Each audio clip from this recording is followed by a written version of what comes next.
আসসালামু আলাইকুম। আজকে আপনাদের জন্য আলু দিয়ে একটা রেসিপি নিয়ে আসলাম। এখানে কিছু আলুকে আমি সিদ্ধ করে এখানে খোসাগুলো ফেলে নিয়েছি। এবার এগুলোকে আমি ভালো করে ভর্তা করে নিব। ভালো করে ম্যাশ করে নিতে হবে, কোনো দানাদার আলু যেন না থাকে।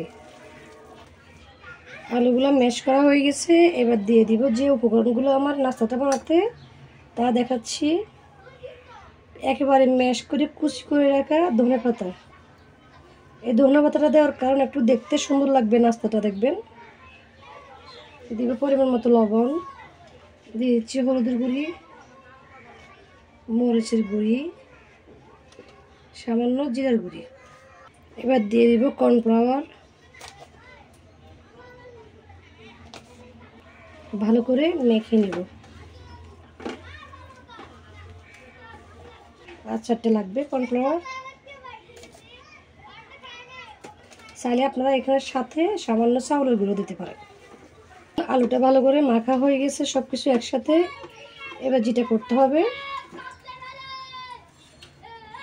দেখুন আলুটা মাখা হয়ে গেছে। এবার যা করব, আমি এখানে সামান্য পরিমাণে একটু তেল দিয়ে দিব।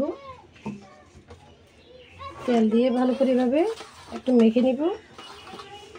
তারপর এই আলুর ডোটাকে আমি এভাবে ছড়িয়ে দেব।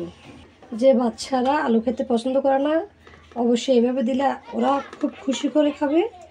চেষ্টা করবেন বাচ্চাদের জন্য এভাবে সবসময় একবার এক এক রকম করে নাস্তা রেডি করে দিবেন।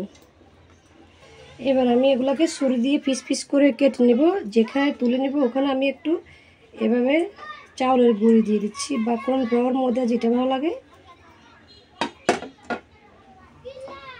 এবার এগুলোকে আমি পিস পিস করে কেটে নেব।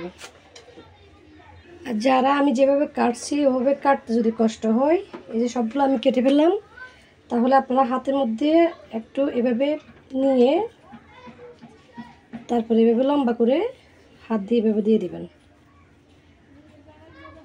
হয়ে গেল। যেভাবে ইচ্ছে আপনারা অভাব দিবেন। এভাবে দিলে কিন্তু বাচ্চারা বেশি পছন্দ করবে। চাইলে আপনাকে এভাবে গোল করে দিতে পারেন। চলুন তাহলে এবার ভেজে নিচ্ছি। চুলা একটা প্যান বসিয়ে দিলাম, তার মধ্যে আমি সয়াবিন তেল দিয়ে দিয়েছি পরিমাণ মতো। তেলটা গরম হওয়া পর্যন্ত অপেক্ষা করব।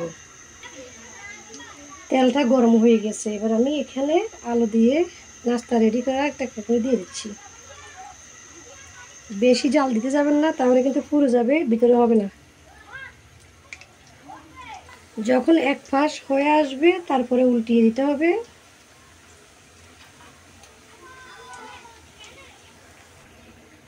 দেখুন আমি এগুলাকে উল্টে এভাবে নাড়াচাড়া করে সবগুলো কালার এরকম হওয়া পর্যন্ত অপেক্ষা করছি। দেখুন কি সুন্দর একটা কালার চলে আসছে।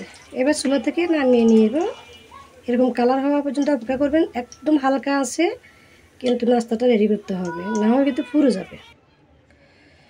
তাহলে সবগুলা আলুর নাস্তা রেসিপি নিয়ে আসলাম। এত যে খেতে টেস্ট হয়, দেখুন এত খসখসে চকচক মুচমুচে বাইরে, আর ভিতরটা নরম তুলতুলে। মজার একটা রেসিপি, অবশ্যই ট্রাই করবেন আপনারা। বাচ্চাদেরকে এক এক রকম করে বানিয়ে দিবেন।